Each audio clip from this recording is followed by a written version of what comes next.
Who were the giants' wives? The shocking truth of female giants. Have you ever wondered who the wives of the giants were, and whether the earth once trembled under the footsteps of towering women whose very existence defies everything we thought we knew about ancient history? This is one of the most fiercely debated and tantalizing subjects in all of biblical and historical exploration. It's a mystery that refuses to be buried beneath time's dusty layers, sparking endless discussion from the halls of academia to the quiet contemplation of devoted readers. From scholars poring over sacred texts in candle-lit libraries to ordinary souls captivated by the strange stories that echo from humanity's earliest days, countless hearts and minds have wrestled with the enigma of the Nephilim. According to the ancient scriptures, these were no ordinary men. The book of Genesis 6:1-4 unveils a chilling narrative, forming the very foundation of this debate. The sons of God saw that the daughters of men were beautiful, and they took wives for themselves whomever they chose. There were Nephilim on the earth in those days, and also afterward, when the sons of God went in to the daughters of men, who bore children to them. These were the mighty men who were of old, the men of renown.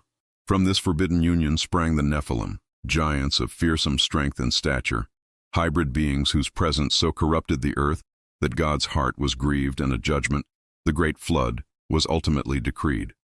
The Apostle Jude later alluded to these same angels who did not keep their own domain but abandoned their proper abode, reinforcing the notion of a celestial rebellion that spilled over into human bloodlines, creating a catastrophe of spiritual and physical dimensions. But here is where the shadows grow deeper and curiosity twists into countless new shapes. Among all these accounts of mighty men of old, men of renown, rises a haunting question. Were there giant women as well? Could there have been towering mothers who bore sons that would shake the ground with every stride? And if so, what kind of lives did these giantesses live? Did they weep? Did they rage? Did they dream under the same stars that now look down upon us, wrestling with the duality of their half-celestial, half-human nature? It's a question that refuses to fade precisely because nearly every ancient record, whether preserved within the Bible or whispered through the pages of apocryphal writings like the Book of Enoch, seems to cast giants solely in a masculine mold. Even the mythologies of distant civilizations, from the frost giants, Jötnar, of Norse sagas, to the titans of Greek lore, overwhelmingly spotlight male figures, leaving the image of female giants almost ghost-like, a tantalizing absence more than a substantial presence. Isn't it strange how so many cultures, separated by oceans and centuries, seem to agree on this point of omission?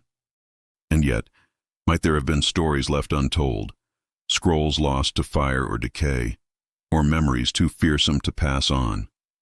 Could there have been an entire lineage of giant women whose tales were swallowed by time, leaving only questions behind to haunt our modern minds?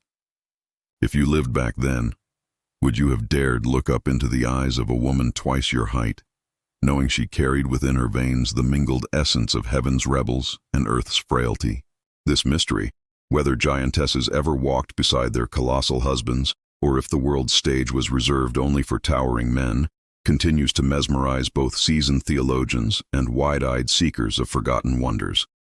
Perhaps it also serves as a quiet mirror, reminding us that even today, there are vast stories in our own lives that remain hidden, waiting for someone brave enough to uncover them. The silence of the scrolls, cultural bias or biological impossibility. This haunting silence about giant women, these elusive giantesses woven into both the sacred scriptures and the old mythologies, is precisely what shrouds the tale of the Nephilim in an even denser fog of mystery. It's almost as if the pages themselves hesitate to speak, leaving curious souls across millennia to peer into a dim corridor where echoes of answers dance just beyond reach. Is the absence of these towering female figures a simple oversight? Or does it whisper of truths deliberately veiled for reasons lost to time? Countless seekers, from theologians who pore over ancient manuscripts by lamplight, to modern readers of Scripture who sit by their bedsides pondering divine riddles, have found themselves grappling with this very question.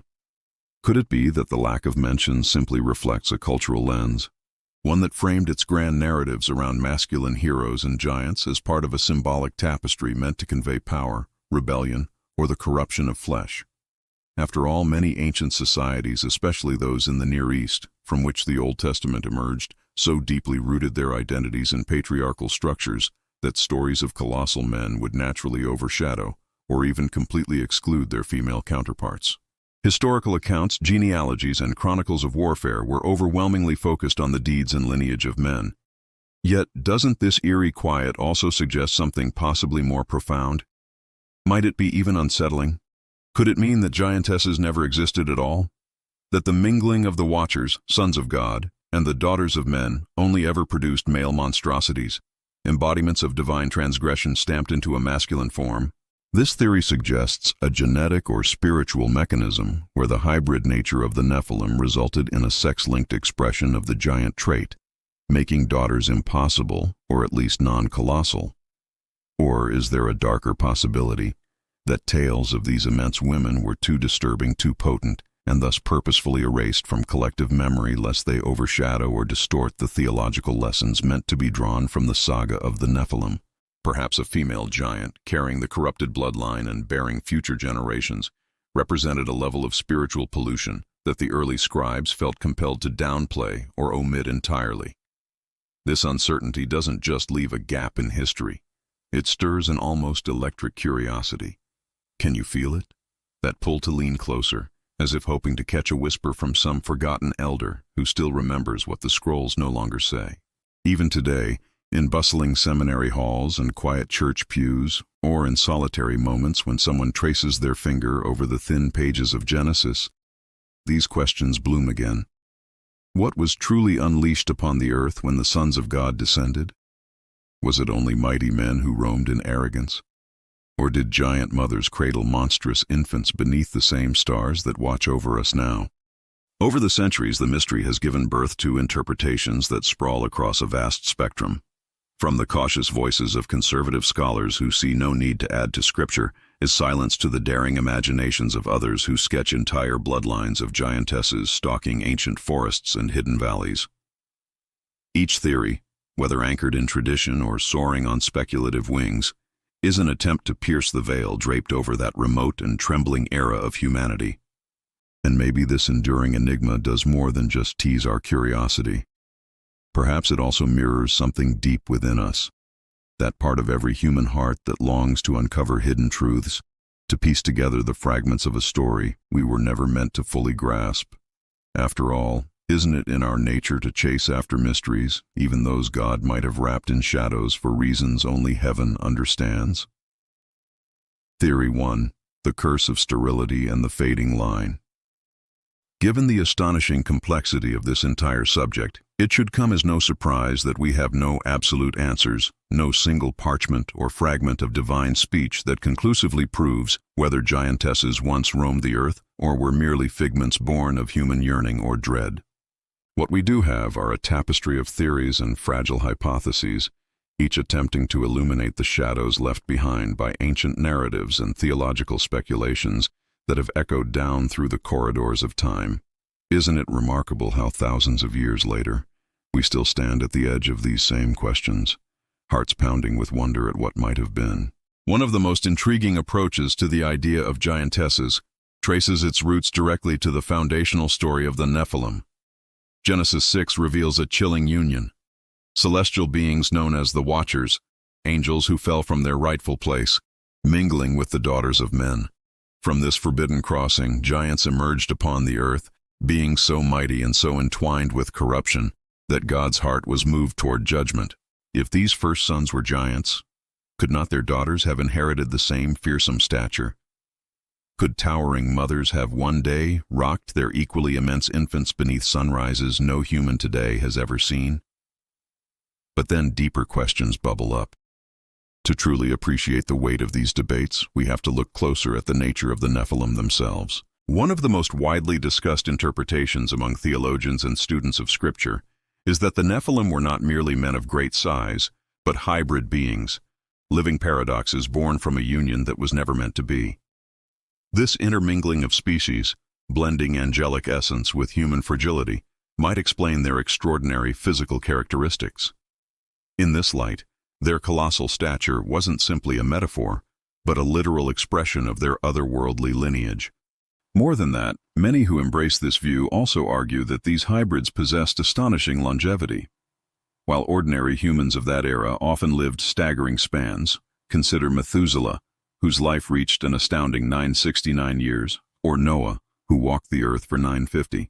The Nephilim might have lived even longer. Can you imagine standing in their shadow, knowing they might witness centuries you and your children would never see? How would it feel to meet eyes with a being who remembered the first planting of vineyards, the rise and fall of countless clans? But longevity, according to some scholars, carried a hidden curse: sterility. As these beings continued through the ages, they may have faced a quiet doom, a growing reproductive inability woven into their very unique biology. Could it be that with each passing century, their capacity to create life dwindled, leaving them as relics destined to vanish once their lengthy days finally expired, ensuring that the corrupted bloodline would not perpetuate itself eternally? This haunting possibility gives rise to a theory that would turn the notion of giantesses on its head. If these creatures were incapable of reproduction among themselves, if their line could not stretch beyond the original mingling of watcher and woman, then what purpose would giantesses serve? Without the need to bear future generations, might the existence of female giants be biologically implausible, or at the very least unnecessary, in the broader story of divine judgment? The lack of giantesses in the record, under this view, is simply confirmation of the Nephilim's evolutionary dead end.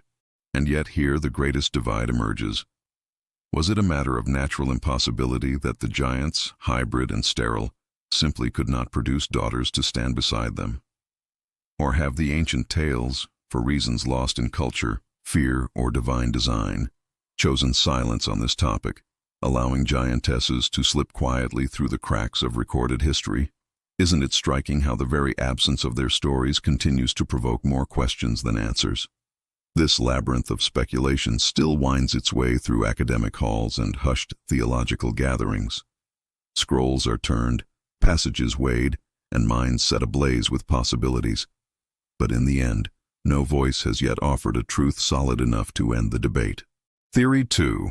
The logic of colossal partners and patriarchal omission. There exists a second fascinating perspective about the giants of antiquity, one that pushes back against the long-embedded assumption that only male giants once roamed the earth. This view dares to open a door that many have left firmly shut, that alongside these colossal men there may very well have walked women of equally immense stature. Could it be that these giantesses were not mythical afterthoughts, but the very partners of the towering beings whose legends thunder through ancient memory, making the Nephilim lineage a self-sustaining race? Those who champion this idea often start from a strikingly straightforward point of reasoning. If we accept the proposition that giants truly existed, with bodies stretching anywhere from 3 meters, around 9–10 feet, up to 5 meters, over 16 feet, then does it really make sense to imagine them joining themselves to women of average human height? This theory gathers even more weight when we look closely at the fabric of societal structures and the way ancient texts, especially the Bible, chose to tell their stories. Throughout the Hebrew scriptures, we see that women, though undeniably vital to the life of their communities, were often given only passing mention in genealogies and historical accounts. Could this selective storytelling, born from deeply patriarchal norms of the ancient Semitic world, be the very reason we hear so little about giant women? In biblical tradition, lineage was meticulously traced through men. Names of fathers and sons were recorded, etched onto scrolls that would be read aloud for generations, preserving the flow of tribal identities and inheritances. Women, by contrast, though they upheld families with the same breath and toil, frequently found themselves noted only briefly or entirely omitted. Consider how the genealogies from Adam to Noah or from Abraham to David march forward through sons, leaving wives and mothers largely in the silent background. Isn't it striking that even figures like Sarah, Rebecca, and Rachel, so crucial to God's promises, appear mainly when their stories intersect directly with the men who define the lineage?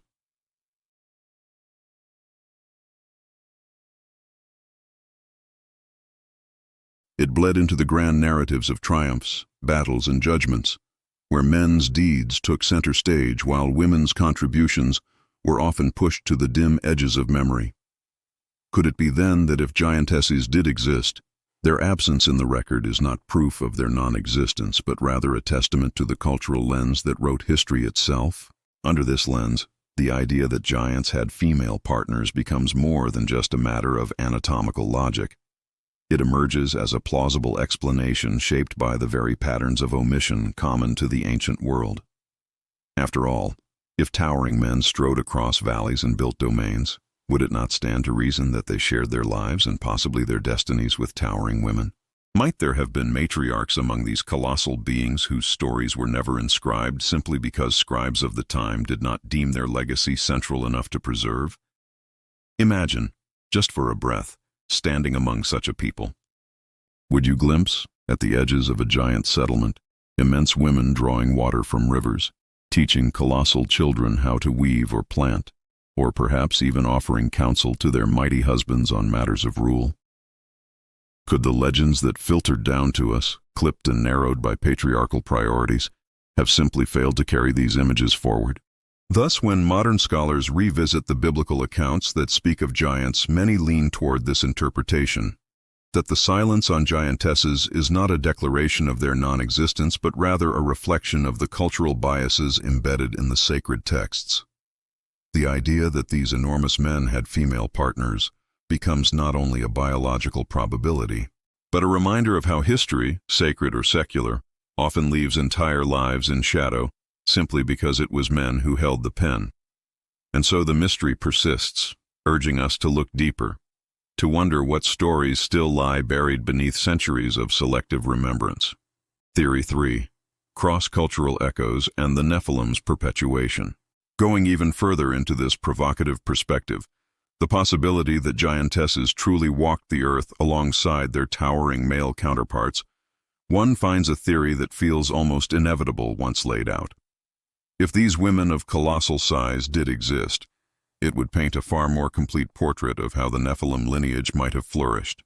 Rather than seeing the emergence of these giant men as the mere outcome of singular isolated unions between fallen angels and human women, this view suggests something far more structured, a reproductive order that wove together both male and female giants, creating entire generations whose lineages were as complex and intertwined as any royal dynasty. Even if history chose not to inscribe their stories, those who support this notion argue that by acknowledging the likely existence of giantesses, we fill in critical blanks that make the entire saga of the Nephilim not only more plausible, but also more haunting. After all, how could an entire race sustain itself? If only giant men existed endlessly pairing with average-sized human women across centuries, wouldn't it seem more natural, even more necessary, that these gigantic males had partners who shared their vast stature, partners capable of bearing offspring who would inherit the same towering proportions and supernatural traits? This idea of Nephilim reproduction would create a stable, terrifying, and lasting hybrid race. Interestingly, this line of reasoning does not rely solely on biblical silences. Advocates often turn their gaze outward across the great tapestry of global myth. They point to how other civilizations also preserve tales of enormous men and equally formidable women. In Greek mythology, the mighty Titans, colossal beings who once challenged the Olympian gods, didn't stand alone. Many were described as having wives and daughters of comparable majesty, figures like Rhea or Theia, who wielded immense power in their own right, and were fundamental to the generational conflicts of the cosmos. In the cold reaches of Norse tradition, the frost giants, or Jötnar, were known to include giantesses like Angerboda, mother of Fenrir, Jormungandr, and Hel, and Skadi, a goddess associated with skiing, hunting, and winter, whose alliances and feuds played out in tales of cosmic consequence. Could such patterns across diverse cultures suggest that the notion of giant women was part of a shared human instinct to populate the world with balanced pairs of extraordinary beings? This comparison across mythologies strengthens the idea that giantesses were not merely an odd speculation, but perhaps a near-universal element of humanity's collective imagination. If so, why would the biblical record stand apart in omitting them? The answer, as discussed, likely lies in the patriarchal mindset of the time. Throughout Scripture, we see again and again how women, though essential to the continuity of families and even nations, were largely shadowed by the men whose names were written down. Rarely did the roles of ancestry delve into the lives of mothers or sisters unless their stories became unavoidable. Could this cultural habit of sidelining female figures have extended even to beings as spectacular as giantesses? If so, then the absence of their mention would be less an argument against their existence and more a reflection of an ancient narrative choice. It would reveal how thoroughly the scriptures mirrored the societal structures of the time, structures determined to keep the spotlight firmly fixed on men and their legacies. Does this not hint at an even deeper human tendency to shape history by what we choose to remember and what we quietly allow to fade? Thus, for those who embrace this view, the idea of giantesses becomes not only possible, but essential. They see these towering women as indispensable partners in the perpetuation of the Nephilim race, active participants whose stories were simply never given the ink they deserved. Perhaps they led households of breathtaking scale. Perhaps they stood beside their husbands as councils were held or wars were planned. Or perhaps they too bore the strange sorrow that comes with being the offspring of heaven's rebellion and earth's frailty. In the end, this theory does more than propose an alternative biological model. It underscores how our ancient records were shaped by the hands and minds of men who had very particular ideas about what mattered most. And in doing so, it invites us to wonder how many other stories, equally astonishing, have been lost to the silent corridors of time simply because no one thought them worth writing down. Theory 4. The mystery of the post-flood giants and the lingering defiance. There is yet a third major perspective on the giants of old, a view that, while sharing some roots with the earlier notion of hybrid sterility, branches into fascinating new territory that begs for deeper exploration. According to this theory, giants were not merely towering anomalies in the human story. They were inherently sterile beings who, by the very nature of their mixed lineage, stood outside the ordinary cycles of birth and legacy. Those who lean into this interpretation often point first to the extraordinary lifespans attributed to early humanity in the scriptures. If ordinary men of those ages could touch the brink of a millennium, then what might we expect of creatures whose veins ran thick with a mingling of heaven's rebellious essence and earth's fragile dust? Could these giants, born of fallen angels and human women, have walked the world for spans even longer, outlasting entire kingdoms and the rise and fall of countless families? From this vantage, the giants would stand as living monuments, towering testaments to a forbidden union who needed no heirs to ensure their tale endured. If you could wander the earth for 1,000 years or more, would you feel any urgency to raise children to carry your name? Or would your own existence, stretched across ages, be enough to carve your story deep into the memory of the world? This line of thought helps explain one of the thorniest riddles of the biblical record: why there is so little mention of female giants or giantesses who might have borne offspring. Perhaps in stark contrast to human needs, these hybrid beings simply had no necessity for procreation. Their extended lifespans would have allowed them to witness generation after generation of ordinary men rise, struggle, and return to dust, all while they themselves continued largely unchanged. Their legend sustained not by descendants, but by the sheer length of their days. In this way, the giants are cast almost as immortals, or at least as creatures whose longevity made them feel nearly so. But this perspective also draws attention to a curious and haunting problem in the biblical narrative. The giants reappear after the flood. In theory, that cataclysmic deluge was meant to wipe clean the slate of humanity, sparing only Noah and his family. How then could giants, whose existence provoked divine grief in the first place, have emerged once more upon the earth?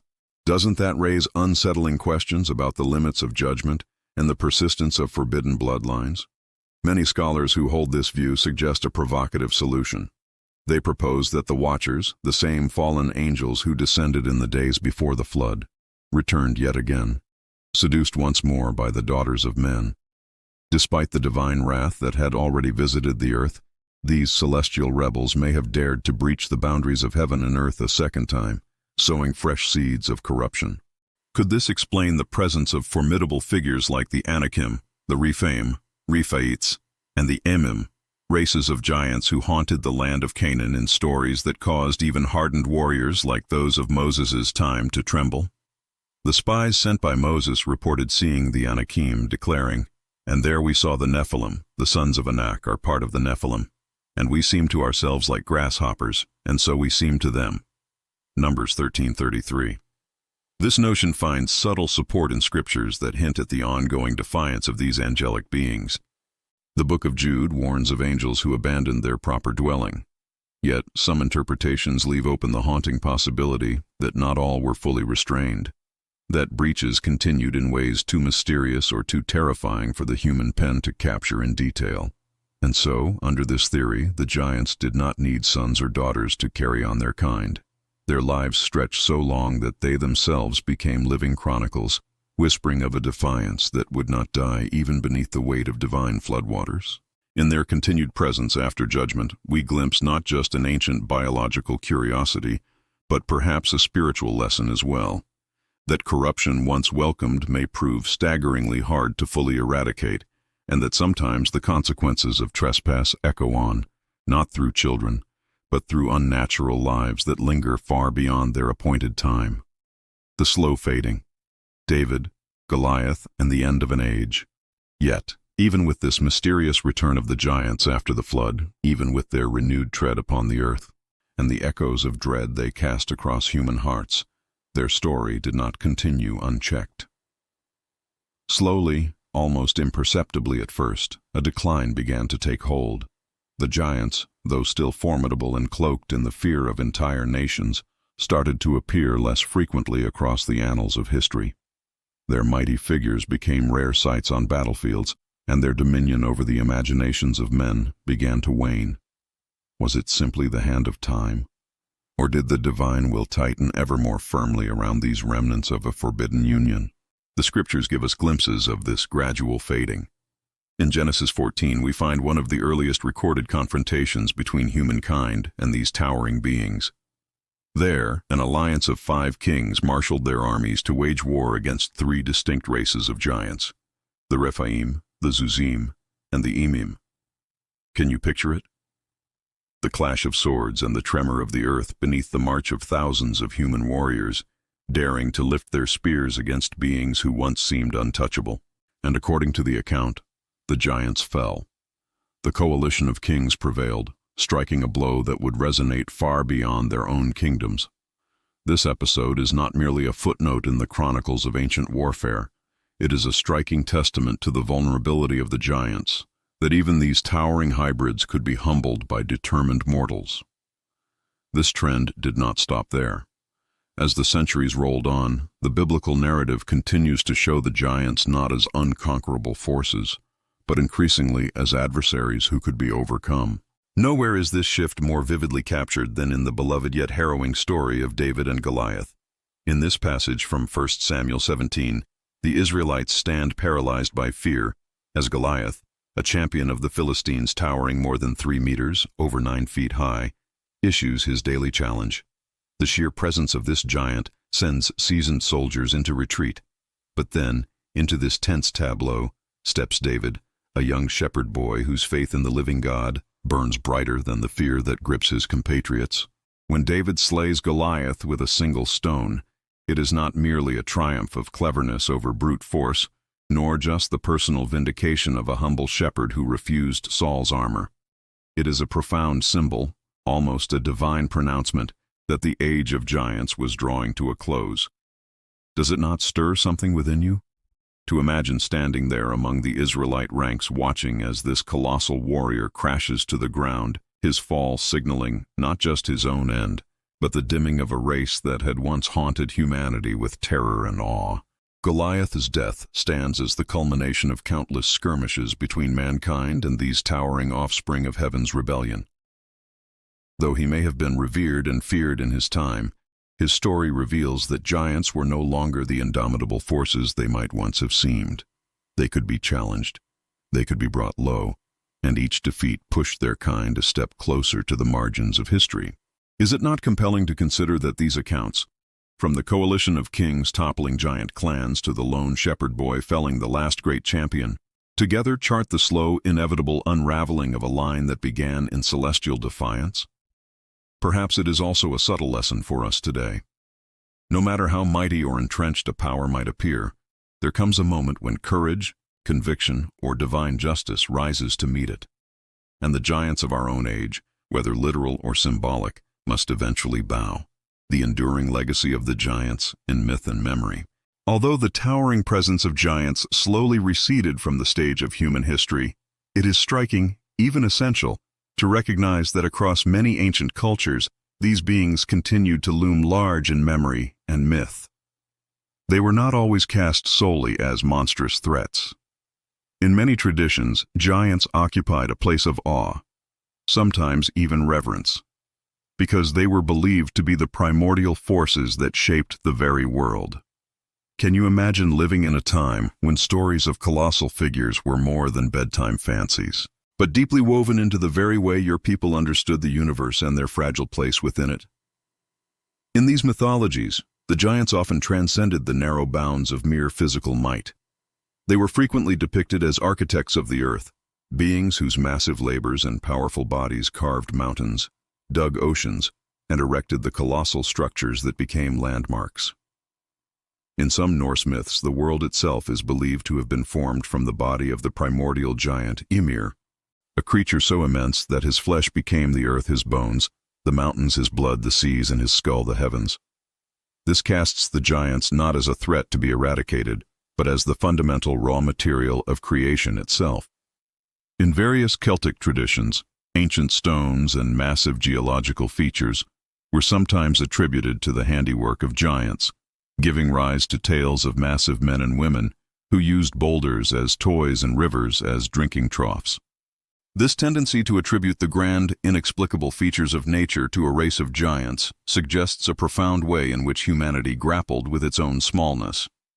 Before the development of modern geology, how else could one explain the incomprehensible scale of a mountain range or the immense weight of a glacial deposit?